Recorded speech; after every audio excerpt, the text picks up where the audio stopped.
Welcome to Kenton's videos. Enjoy the video. In this video, I will show how to replace the battery in a Mazda CX-5 key fob. First, gather your materials. You'll need a fresh CR2032 coin cell battery, which is commonly available. Also, grab a small flathead screwdriver or even a coin to help pry open the fob. Make sure you have a clean, well-lit area to work in, preventing any small parts from getting lost. Now, let's open the key fob. Begin by sliding out the emergency key, which is usually located on the side or back.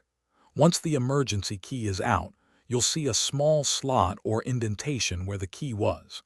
Insert your flathead screwdriver or coin into this slot. Carefully twist or pry to separate the two halves of the key fob casing. Be gentle to avoid damaging the plastic. With the key fob open, you'll see the old battery. Before removing it, take a quick mental note or a picture of its orientation, specifically which side is facing up. This is usually the positive side. Use your screwdriver to gently pry out the old CR2032 battery.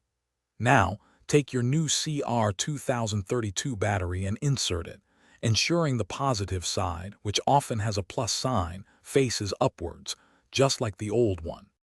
Finally, it's time to reassemble your key fob.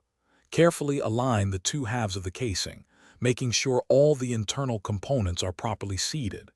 Gently press the halves together until you hear a satisfying click, indicating they are securely fastened. Don't forget to slide the emergency key back into its slot.